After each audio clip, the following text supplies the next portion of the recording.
नमस्कार, students time की इस विशेष प्रस्तुति में आपका स्वागत है। मैं हूं नंदन हलगली मठ और आज का एपिसोड अंतर्राष्ट्रीय महिला दिवस पर केंद्रित है। हाल ही में DY Patil international university Akurdi Pune ने महिला दिवस के सम्मान में एक उल्लेखनीय कार्यक्रम का आयोजन किया, जिसकी मेजबानी school of media and journalism ने की। इस प्रेरक कार्यक्रम का उद्घाटन स्वागत प्लाजा में हुआ, जहां एक मंत्रमुग्ध कर देने वाली फोटोग्राफी प्रदर्शनी में छात्रों ने अपनी रचनात्मक प्रतिभा का परिचय देते हुए उल्लेखनीय महिलाओं की असाधारण उपलब्धियों को प्रस्तुत किया। अपने संबोधन के दौरान डीवाईपीआईयू के founder vice chancellor professor Prabhat Ranjan ने इस वर्ष के अंतर्राष्ट्रीय महिला दिवस के जश्न की theme invest in women to accelerate growth पर प्रकाश डाला। कार्यक्रम की मुख्य अतिथि लेखिका और कवियत्री विभा रानी ने दर्शकों के साथ सामाजिक अपेक्षाओं की जटिलताओं और महिलाओं की वर्तमान स्थिति पर अपने विचार व्यक्त किए। नमस्कार, मेरा नाम समीक्षा है और आज के स्टूडेंट टाइम एपिसोड में मैं आपको एक स्पेशल व्यक्ति से मिलाना चाहती हूँ, विभा रानी, जो एक मोटिवेशनल स्पीकर है, एक जर्नलिस्ट है और एक पॉश अनेबलर है और बहुत कुछ है। आइए उनसे ही जानते हैं। तो मैम, मेरा फर्स्ट क्वेश्चन आपसे ये है कि आपकी ये सारी जर्नी कहाँ से शुरू हुई? सभी को नमस्कार, प्रणाम। जर्नी तो जीवन से ही शुरू होती है और जब आप अपनी ज़िंदगी में अगल बगल और अपना आसपास देखते हैं, अपनी सोसाइटी देखते हैं, तो हमें सब कुछ अपनी सोसाइटी से ही मिलता है। उसी सोसाइटी से हमें ग्रीफ मिलता है, उसी सोसाइटी से हमें हैप्पीनेस मिलती है, उसी सोसाइटी से हमें ज़िंदगी की तमाम लर्निंग्स मिलती हैं। तो जाहिर है मुझे भी वहीं से सब कुछ मिला। हाँ, ये रहा कि मैं दिमाग में बहुत सारी चीज़ें सोचती थी। मेरी माँ चूँकि एक बहुत ही लर्नड वुमेन थी, हेड मिस्ट्रेस थी, 1936 की गोल्ड मेडलिस्ट थी, तो इसलिए मुझे हमेशा लगता था कि इतने सारे सवाल मेरे दिमाग में आता था कि ये ऐसे क्यों हो रहा है। ये अगर कोई विडो हो गई तो उनकी शादी में क्या प्रॉब्लम है, जबकि मैं देखती थी कि अगर किसी आदमी की वाइफ की डेथ हो गई तो साल भर के अंदर उसकी शादी हो जाती थी।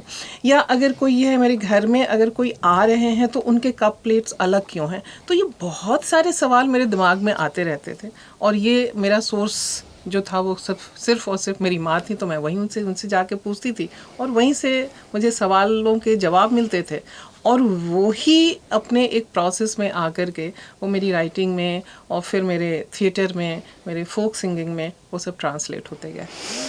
तो इस साल का अंतर्राष्ट्रीय महिला दिवस का विषय है सभी के लिए समान अवसर, डाइवर्सिटी, इक्वालिटी और इंक्लूसिविटी को अपनाना।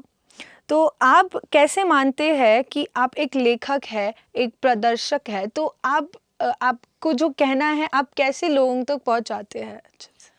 देखिए, बहुत ही ये जो इक्वालिटी है और जेंडर इक्वालिटी मैं इसको मान के चलती हूँ कि जेंडर जैसा सवाल ही नहीं होना चाहिए, क्योंकि नेचर ने हमें एक अलग अलग जेंडर के रूप में बना के भेजा है। लेकिन ये जो इक्वालिटी और जो सोशल नॉर्म्स और ये सब दिए हुए हैं वो हमारी सोसाइटी ने अपनी अपनी सुविधा से बना के दिए।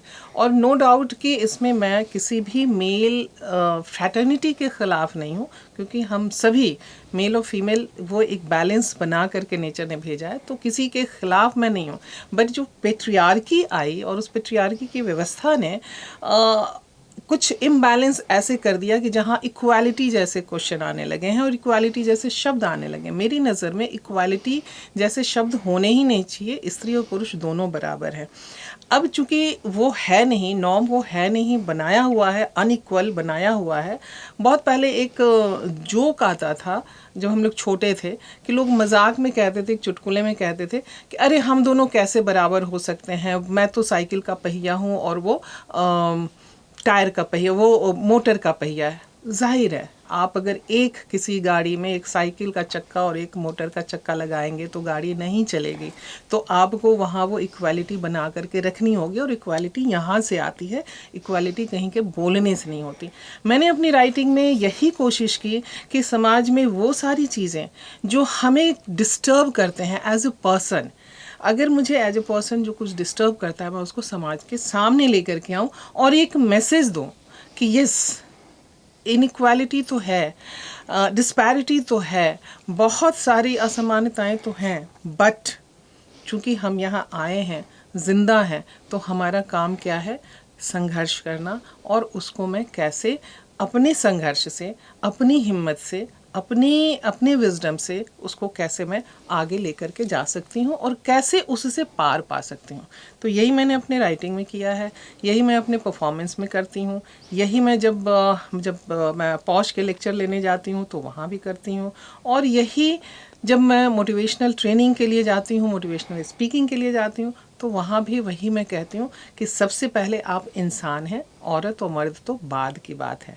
तो पहले अपने आप को इंसान समझिए, दूसरों को भी आप इंसान समझिए, और फिर आकर के उस प्लेटफॉर्म पर बात करेंगे तो इनइक्वालिटी जैसी कोई बात ही नहीं रहेगी। इस अवसर पर आयोजित एक पैनल डिस्कशन में सम्मानित महिला हस्तियों ने अपनी उल्लेखनीय यात्राएं और कहानियां साझा की। School of media and journalism की निदेशक डॉक्टर शिल्पी झा ने पैनल को मॉडरेट किया, जिसमें एमी सिंह ने नेतृत्व की भूमिकाओं में महिलाओं के महत्व पर जोर दिया, जबकि रूपा टकसाल ने हाशिए पर मौजूद महिलाओं के सामने आने वाली चुनौतियों और महिलाओं के अधिकारों की लड़ाई में अंतर संबंध के महत्व को संबोधित किया। देविका मोरे ने महिलाओं के आर्थिक सशक्तिकरण पर बहुमूल्य विचार साझा किए। कार्यक्रम का विशेष आकर्षण रहा #those who broke the glass ceiling। महिला दिवस के अवसर पर प्रेरणादायक महिला सेलिब्रिटीज ने आदि आबादी की संघर्ष यात्रा का मार्ग कैसे प्रशस्त हो, इस पर अपने अपने विचार व्यक्त किए। DYPIU के pro vice chancellor Sandeep Chatterjee ने इस अवसर पर अपने उद्गार कैसे व्यक्त किए, आइए सुनते हैं। हे दुर्गा, तुम देवी हो आराध्य हमारे। हे दुर्गा, तुम देवी हो आराध्य हमारे। तुम शक्ति हो जनमानस की। हे दुर्गा, तुम देवी हो आराध्य हमारे। तुम शक्ति हो जनमानस की। तुम प्रेरणा हो हर कर्मठ की। तुम मात्र रूपेण हो सभी भक्तों की। हे माँ, स्वीकार करो पहले पुष्पांजलि। हे माँ, तुम नारी के सम्मान शिकार, तुम सौंदर्य गुणों का संगम हो। तुम कर्म वाणी उत्तीर्ण दिशा, तुम शक्ति स्वरूपिणी नारी। हे माँ, स्वीकार करो बिना विश्वास। साहस और पराक्रम की मिसाल NDRF की हेड कांस्टेबल देविका मोरे ने क्या कुछ कहा, आइए उन्हीं से जानते हैं। देविका जी, आप CRPF में सर्विस करती है, आपने स्टार्ट कैसे किया, आपका इंस्पिरेशन क्या था? स्टार्टिंग में तो मुझे पता ही नहीं था कि ये फौज क्या है, सुना ही था बस कि फौज में ऐसे होता है, वहाँ जाके दुश्मनों से ऐसे लड़ा जाता है। पर मैं बचपन से ही हर चीज़ में खेलना कूदना, कि कोई भी चीज़ में पीछे नहीं रहना, यही सीखी थी। फिर बाद में जब पेपर में ऐड देखा CRPF का, तो उसका मुझे एक्चुअल में उस टाइम में लॉन्ग फॉर्म भी नहीं पता था। फिर जब मैंने भर्ती के लिए अप्लाई किया तो कभी वो भर्ती जो होती है वो हमारी बहुत स्ट्रगल वाली हार्ड होती है, जैसे स्टेट पुलिस जैसे नहीं होती है, अदर इसके नहीं होती। हमारी रनिंग टफ होती है, हमारे हाई जंप होते हैं, तो वो सब पार करके फिर उस टाइम में ST की कैटेगरी एक ही थी महाराष्ट्र में, और बाकी भी मतलब टोटल महाराष्ट्र में 7 ही जगह थी। तो उसमें भी हम कई लोग आए थे उस टाइम में, 2003 की बात है, जो कोई किसी चीज़ में गया, कोई किसी चीज़ में गया, पर हमने कहीं भी हार नहीं मानी और मैं सिलेक्ट हो गई। और ये जो आपका सिलेक्शन प्रोसेस के बाद आपको ऐसे चैलेंजेस फेस किया आपने? जो फौज में होता है, जो सिलेक्ट होने के बाद जैसे हम ट्रेनिंग में जाते हैं, तो वो हर दिन के लिए एक नया चैलेंज होता है, हर दिन एक नया चैलेंज देना पड़ता है। उससे हमें मतलब पता ही नहीं चलता कि अभी क्या क्या अलग अलग सिखलाई होती है ना, क्योंकि एक जवान को बनाया जा रहा है, देश के एक जवान को बनाया जा रहा है, उसमें कोई ये नहीं देखा जाता कि ये महिलाएं हैं या ये पुरुष है। तो सबको एक नज़र से देख के ही सेम सिखलाई दी जाती है। और तो हमें भी पता नहीं होता कि अभी हमारे कौन सा आज सुबह जा रहे तो हम शाम को वापस आएंगे भी या नहीं करके।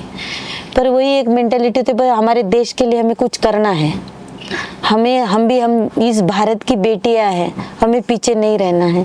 हमारे पूर्वजों ने हमारे लिए बहुत कुछ किया है, और वो क्या उन्होंने उनके जो किया हुआ वो सब वेस्ट थोड़ी जाने देंगे। तो वो बहुत अच्छा लगता है। पर ये सब यूनिफॉर्म पहनने के बाद बहुत अच्छा लगता है, वो अलग ही शक्ति मिलती है उसमें। महाराष्ट्र के पहले ट्रांस जोड़ियों में से एक है रूपा टकसाल। आइए उनसे जानते हैं उनके अनोखे विचार। तो आज हम इंटरनेशनल वुमेंस डे सेलिब्रेट कर रहे हैं।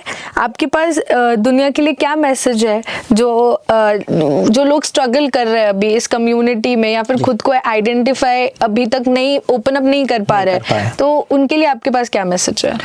मुझे यही कहना है दुनिया के लिए कि देखिए, अगर हम सोचते हैं कि क्या कहते हैं उसे, मैं कहना चाहूँगी कि हमारा बेटा हमारे पास रहे, हमसे दूर ना जाए, तो आप उसको प्लीज़ हर्ट मत कीजिए।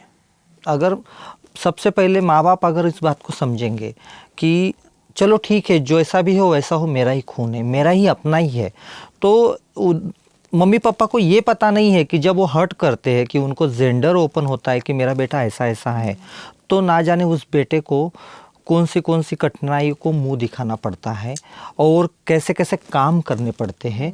कुछ बेटों को तो मतलब कि जैसे कि ट्रांसजेंडर कम्युनिटी में कन्वर्ट होने के बाद हम देखते हैं कम्युनिटी को कि आज हम देखते हैं कि अगर वो सेक्स वर्क में चले जाते हैं तो HIV पॉजिटिव होके मरते हैं। तो एक प्रकार के हमारी फैमिली ही हमें दोषी होती है। कुछ ड्रिंक के अधीन होते हैं उस गम में कि मेरी फैमिली मुझे सपोर्ट नहीं करती है, वो ड्रिंक कर के मर जाते हैं, इतनी सारी बीमारियों का सामना करते हैं। तो समाज के लिए मैं यही कहना चाहूँगी कि कोई भी पर्सन हो, अपना हो या पराया हो, हमें उसे हर्ट करने का, टॉर्चर करने का, उसको गिरा हुआ महसूस करवा के देने का हमें किसी ने अधिकार नहीं दिया है। जैसे कि आप हो, आप अपनी मिसेस को मारते होंगे, या फिर आप एक इंजीनियर डॉक्टर बन रहे हो, जिस तरह आपको कोई रोक टोक नहीं है, तो आपको किसी ट्रांसजेंडर पर्सन या LGBT कम्युनिटी को टॉर्चर करने की ज़रूरत नहीं है। और अगर हम ये सब कुछ हमारे अंदर बदलेंगे, हमारी छोटी सोच को बड़ा करेंगे, उसको एक उज्जवल भविष्य देने का सोचेंगे, तो इस भारत में मतलब कि कहते थे पुराने लोग कि ये सोने की चिड़िया है, तो उसको फिर से सोने की चिड़िया बनने के लिए काफ़ी देर नहीं लगेगी। Thank you. आपसे बात करके बहुत अच्छा लगा मेरे को। Thank you so much. आप इतने इंस्पिरेशनल है और मोटिवेशनल है कि आई एम श्योर जो लोग देख भी रहे हैं वो आपसे बहुत मोटिवेट होंगे और आपने जो एडवाइसेस दिए वो लागू करेंगे। Thank you so much. Thank you so much. Thank you. अपने पैशन के दम पर मेकअप इंडस्ट्री में एक मुकाम हासिल करने वाली हस्ती एमी सिंह ने क्या कुछ बताया, आइए उनसे जानते हैं। For the young youth of our country, for someone who is so secure in who they are, who they identify as, how does the youth go about that? How do they navigate through that process? Do you have any advice for that? See, this question I have been asked my entire life.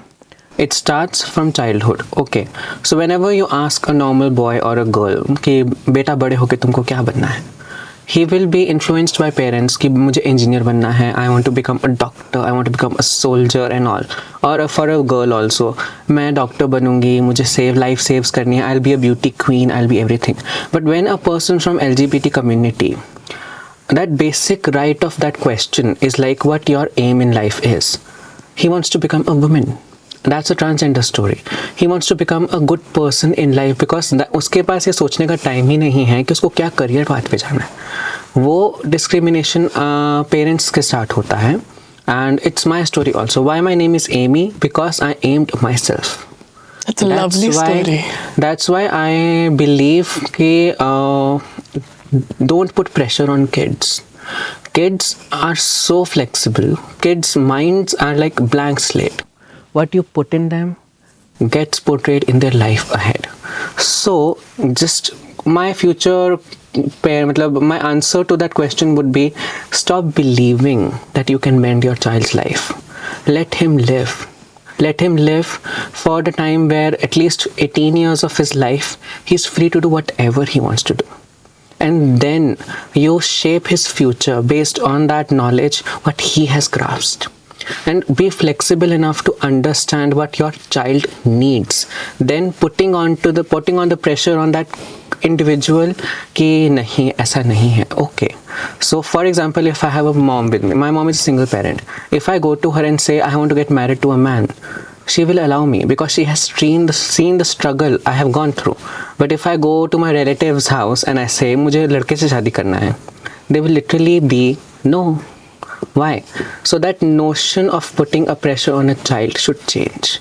And my suggestion will be that only in future, if you become a mother or you have your own child, don't be forcing yourself. 3 Idiots में भी उन्होंने बोला था मेरा बेटा बड़ा होकर engineer बनेगा, बट वो लाइफ, वो चेंज अपने दिमाग से निकाल दो. बच्चा बड़ा होकर कुछ भी बनेगा, अच्छा इंसान बनना चाहिए, अच्छा इंडिविजुअल बनना चाहिए, उसका पर्सनैलिटी अच्छा होना चाहिए. चाहे जो मर्जी, एक्सीलेंस के पीछे भागो, ब्रिलियंस पीछे आएगी ही आएगी. अब बारी है महिला दिवस पर एक विशेष रिपोर्ट की. ये रिपोर्ट केंद्रित है विज्ञान के क्षेत्र में महिलाओं के योगदान पर और इसे तैयार किया है प्रेमला ने. Today, as we gather to celebrate International Women's Day, we embark on a journey to honor the incredible contributions and achievements of women worldwide. Throughout history, women have shattered barriers and defied odds, leaving an indelible mark on the society. In the realm of science, technology, engineering, and mathematics, countless trailblazers have made significant contributions for the betterment of the society. Imagine a young girl in Kerala enchanted by rockets launching into the sky near her home. Her fascination with space and physics led her to pursue missile technology, eventually joining India's DRDO in 1988 under Dr. APJ Abdul Kalam's guidance. This is Tessie Thomas, the missile woman of India. But Tessie's story goes beyond her professional success. It is about her balancing as a homemaker and scientist, fueled by unwavering support from her family.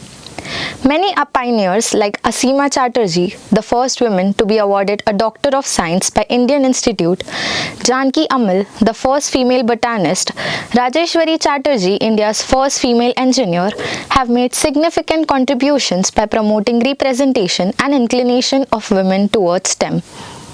As we come to this year's theme, which is Inspire Inclusivity, it is of utmost importance that we talk about gender equality. This emphasizes the imperative to foster environments where one feels valued, respected, and empowered. It calls for actions that breaks down barriers, promotes diversity, and ensures equal opportunities for women from all backgrounds. Regardless of these remarkable strides, this task still endures. Women are still underrepresented and undervalued in STEM. Globally, women earn 16% less than men on average. This reflects the system inequalities where women are paid less for equal work. And this is also why it is very important to bring inclusivity in the picture. But let us be clear, the future of every nation belongs to women. The future of STEM belongs to women, the innovators, the problem solvers, and the trailblazers who defy societal norms. This Women's Day is for the women on the front line and for women in the back office. It is for the future scientists creating yet another history. It is also for all the mothers who take care of their families and children, for our teachers, for our doctors, and for every other woman empowering another. It is for those who no longer want to settle for discrimination, insecurity, and unfairness. As we commemorate International Women's Day, let us renew our dedication to uplifting women in STEM and beyond. Let us challenge the status quo, dismantle barriers, and create a future where every woman has the opportunity to pursue her passion and reach her full potential. Remembering the words of Marie Curie, who once said, "We must believe that we are gifted for something and that this thing, at whatever cost, must be attained. Let us believe in the power of women to change the world. Because when women succeed, we all succeed." This is Premla Mishra reporting for Students Time DYPIU. आशा है आपको हमारा ये special episode पसंद आया होगा. आप अपनी राय studentstime@dypiu.ac.in पे साझा कर सकते हैं. बने रहिए हमारे साथ वैज्ञानिक विचारों के साथ.